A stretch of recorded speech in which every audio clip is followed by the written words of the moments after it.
நடிகை லட்சுமி மேனன் தலைமறைவு.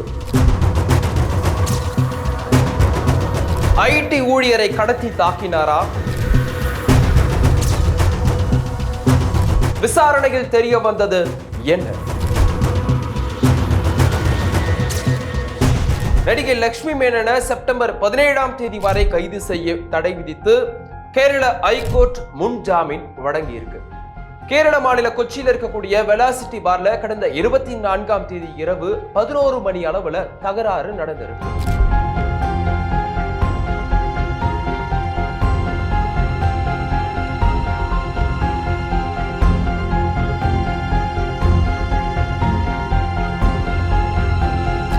இதை தொடர்ந்து ஐடி ஊழியர் அலியார் ஷா சலீம் என்பவர் கார்ல கடத்தி செல்லப்பட்டு தாக்குதலுக்கு உள்ளாகி இருக்கிறதுனால அவர் போலீஸ் ஸ்டேஷன்ல புகார் கொடுத்திருக்கார். தொடர்ந்து நடந்த விசாரணையில லட்சுமி மேனனும் அவருடன் இருந்த 3 பேரும் சேர்ந்துதான் ஐடி ஊழியரை கார்ல கடத்திட்டு போய் தாக்கி இருக்காங்கன்னு தெரிய வருது. அதாவது பார்ல நடந்த ஒரு தகராறுக்கு பிறகு அந்த ஐடி ஊழியர் அங்கிருந்து கிளம்பி இருக்காரு.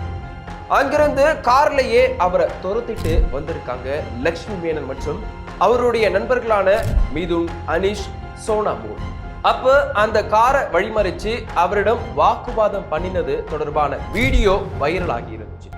இதையடுத்துதான் அந்த ஐடி எம்ப்ளாயி கடத்தி செல்லப்பட்டு கெட்ட வார்த்தைகளால திட்டப்பட்டதாகவும் அழைத்து துன்புறுத்தியதாகவும் புகார் கொடுத்திருக்காரு.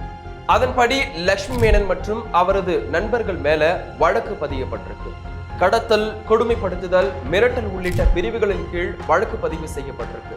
இதன்படி லட்சுமி மேனன் தவிர்த்து மற்ற 3 கைது செய்யப்பட்டிருக்காங்க. ஆனா லட்சுமி மேனன் தலைமறைவு ஆனதால போலீஸ் தீவிரமா தேடி வரதா செய்திகள் வந்தது. அதன் பிறகுதான் முன்ஜாமீன் மனுவுக்கு தாக்கல் செஞ்சிருக்காங்க லட்சுமி மேனன். அதுல தனக்கும் இந்த வழக்கிற்கும் எந்த தொடர்பும் இல்லை, தனக்கு களங்கம் ஏற்படுத்த இந்த வழக்கு ஜோடிக்கப்பட்டிருக்கணும் அவங்க குறிப்பிட்டிருக்காங்க. இதை அடுத்துதான் செப்டம்பர் 17ஆம் தேதி வரைக்கும் லட்சுமி மேனனை கைது செய்யக்கூடாதுன்னு முன்ஜாமீன் வழங்கப்பட்டிருக்கு. இந்த மோதலுக்கான காரணம் என்னங்கிற அதிகாரப்பூர்வமா தெரிவிக்கப்படல. தொடர்ந்து விசாரணை நடந்து வருவதால முழுமையான தகவல்கள் வெளியிடப்படல. அதே நேரத்துல அப்பகுதியை சேர்ந்தவங்களும் ஊடகங்களும் குறிப்பிட்டது 2 தரப்புக்கும் இடையில போதையில ஏற்பட்ட தகராறு காரணமா வார்த்தை மோதல் ஏற்பட்டிருக்கு. அதன் காரணமா நடந்த சண்டை முற்றிதான் கடத்தலும் தாக்குதலும் நடந்திருக்கிறதா குறிப்பிடுறாங்க.